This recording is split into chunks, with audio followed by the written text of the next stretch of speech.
E vamos ver um vídeo do Carlito Neto comentando hoje, meus queridos e minhas queridas. Deixa eu abrir aqui. Tô feliz pra burro, gente. Hoje é noite de comemorar. O Carlito fala das mensagens encontradas pela Polícia Federal. Vamos ver juntos. Federal encontra materialidade no envolvimento direto do ex-presidente Jair Messias Bolsonaro no disparo massivo de fake news, as famosas informações falsas. Em 2022, no meio do ano, mais especificamente em junho, ele enviou uma mensagem ali para um empresário daqueles grupos ali de empresários que estavam defendendo um golpe de Estado no Brasil e pediu para que aquilo fosse repassado. O que tinha na mensagem? Mentiras contra o sistema eleitoral, ataques a ministros do STF e do TSE e também a urna eletrônica. Bora falar um pouco mais sobre isso, porque lá em 2019 já havia uma denúncia nominal contra um desses empresários aí e muita gente na época não deu muita relevância porque a denúncia foi feita pelo ex-deputado Alexandre Frota. Bora falar um pouco mais sobre isso depois da vinheta.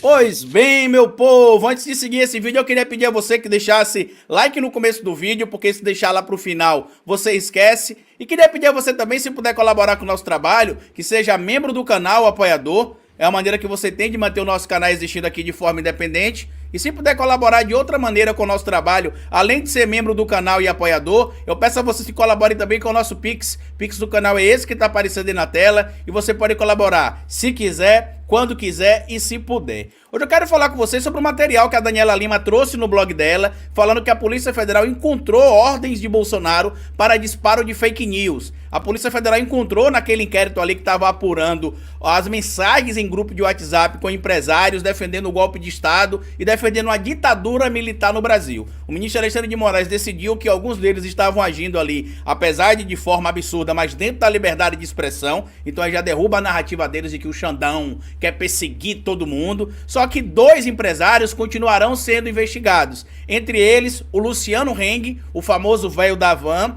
e o Meyer Nigri, que é uma figura citada lá em 2019, junto com Otávio Facuri, pelo Alexandre Frota na CPMI dos atos das fake news, melhor dizendo, e que muita gente não deu relevância na época, né? O Frota trouxe ali que ele seria um dos nomes apresentados ali no almoço de empresários que ele participou como sendo uma pessoa para financiar disparos no Facebook, e aí muita gente naquela época não deu importância, mas vamos tentar conectar aqui cronologicamente os fatos, tá? Primeiro vamos ler o que a Daniela Lima traz aqui, pra gente poder entender a mensagem. A mensagem foi essa aqui que foi encontrada, tá? Mensagem que tá atribuída aqui, de acordo com a informação do celular do Meyer Nigri, é atribuída a um contato chamado PR Bolsonaro 8, que seria o número do ex-presidente Jair Messias Bolsonaro. E aí segue aqui a matéria da Daniela Lima. PF encontra a ordem de Bolsonaro para disparo de fake news. Registro está em investigação sobre participação de empresários na discussão de um golpe de Estado,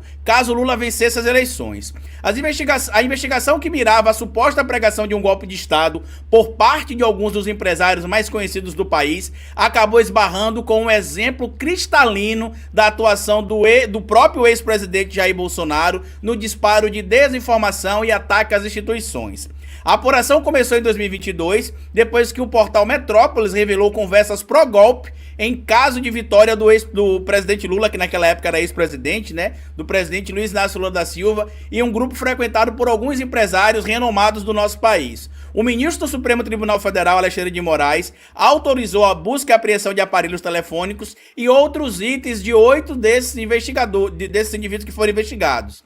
Na última segunda-feira, mais conhecida como ontem, o ministro determinou que 2 desses empresários permanecessem sob investigação. Meyer Nigri, se não me engano é Meyer Joseph Nigri, fundador da Tecnisa, e Luciano Heng, da Avan. Os outros 6 tiveram as acusações arquivadas. O que é que o ministro entendeu? Ele entendeu que, embora eles tivessem consumido e compartilhado desinformação, o que fizeram foi dentro de um parâmetro abarcado pela liberdade de expressão, ou seja, entre ali um núcleo deles, né, em tese, vamos entender assim. Só que olha a mensagem que o Bolsonaro teria mandado para o Meyer Nigri. Olha o que diz aqui, eu vou tentar ler porque a qualidade não está muito boa, tá? O ministro Barroso faz peregrinação no exterior sobre o atual processo eleitoral brasileiro, como sendo algo seguro e confiável. O pior, mente sobre o que se tentou aprovar em 2021, o voto impresso, ao lado da urna eletrônica quando ele se reuniu com lideranças partidárias e o voto impresso foi derrotado. Isso chama-se interferência.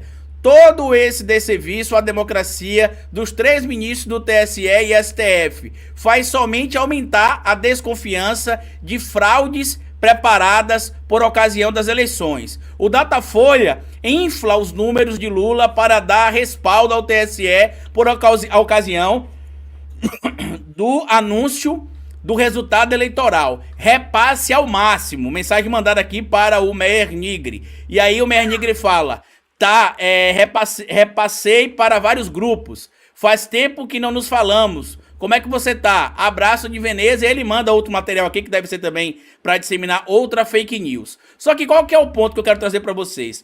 A Joyce Hasselman já tinha trazido essa denúncia também quando ela participou da CPMI das fake news, onde ela traz ali, por exemplo, que para fazer disparos, por exemplo, gastava-se ali entre 20 e 500 mil reais para poder se promover ataques ali, que envolviam calúnia, difamação, injúria e outros crimes supostamente defendidos ali pela Joyce, né, que eram cometidos. O Frota também denunciou isso, esse material aqui, ó, apurado aqui na coluna, pelo Estadão, tá? Este outro material aqui, publicado pela Camila Bonfim na TV Globo em 2019 e 2020, falando do Frota. Aqui em 2019 também o Brasil de Fato, a Cristiane Sampaio traz esse material importante. E este indivíduo aqui, o Otávio Facuri, que apareceu ali, inclusive, né, disseminando informações falsas durante a pandemia da Covid-19, ele é ligado ao bolsonarismo, tá? A gente sabe que ele tem alguns problemas, inclusive, por conta do que aconteceu.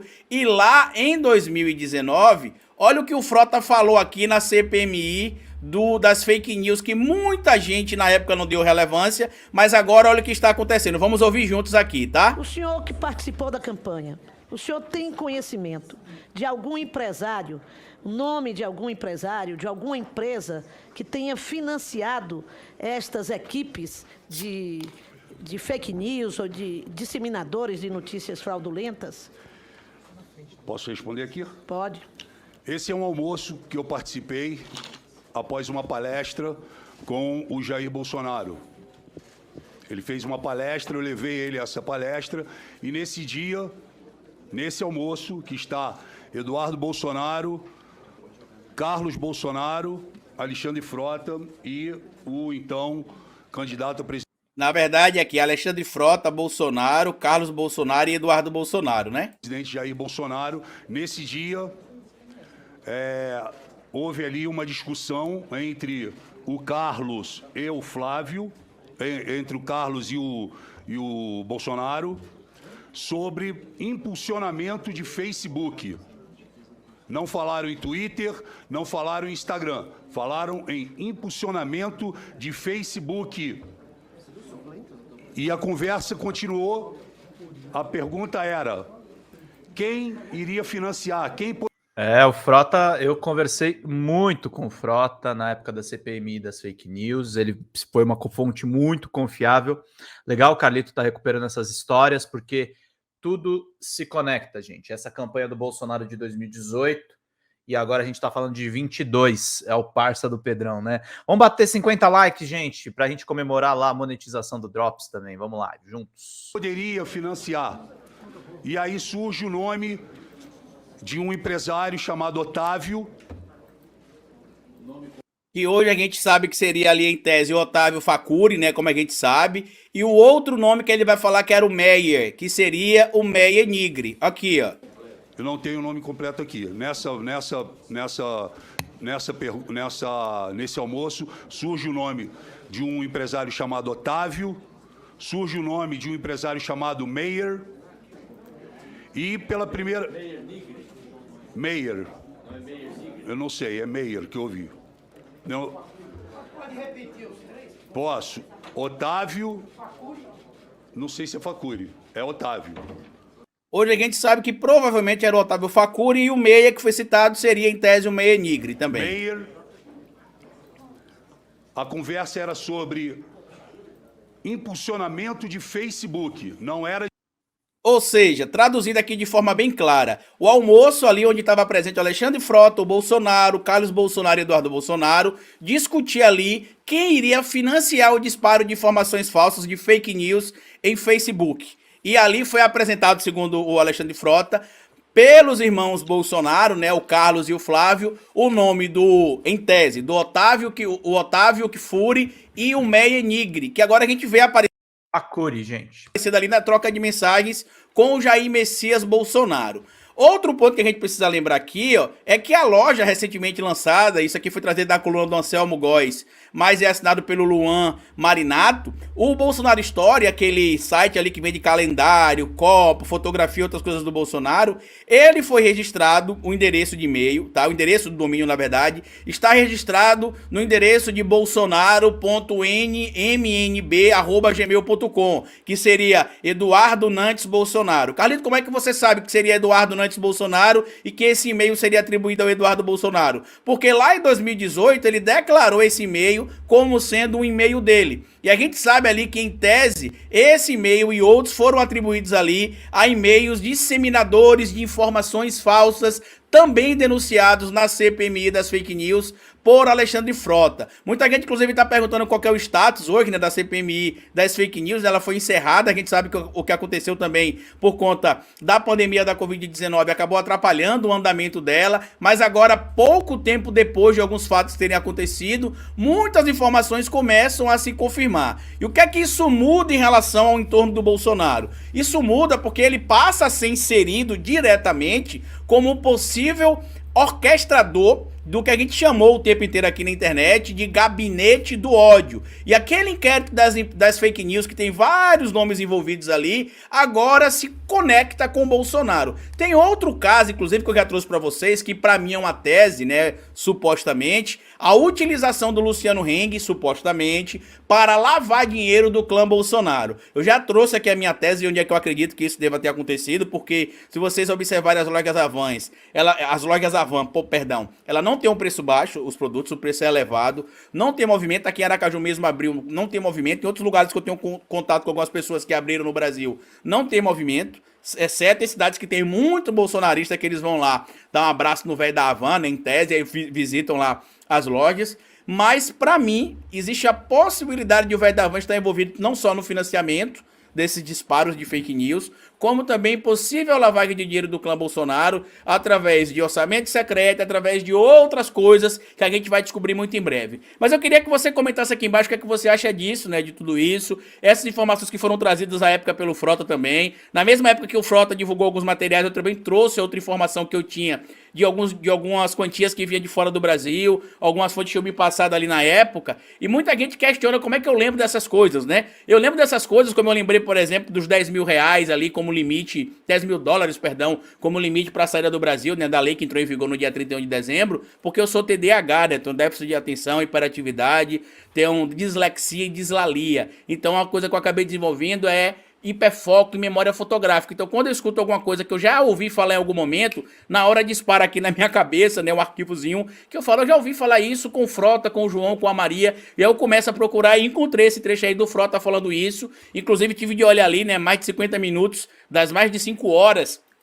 da oitiva do Frota ali na CPI das fake news, mas olha que informação importante, o MEI, inclusive eu nem sei se a Polícia Federal tá a par disso também, mas o Frota já citava o envolvimento dele lá em 2019 também com esse caso envolvendo aí o disparo, né, o impulsionamento de informações falsas no Facebook. Compartilhe o vídeo, se inscreva no canal, deixa like, porque como eu sempre digo pra vocês aqui no final de cada vídeo, é melhor escrever errado a coisa certa do que escrever certo a coisa errada. Patativa do Assaré. Até nosso próximo vídeo. Grande Carlito Neto, excelente vídeo aqui. É importante ter memória, é importante lembrar de tudo.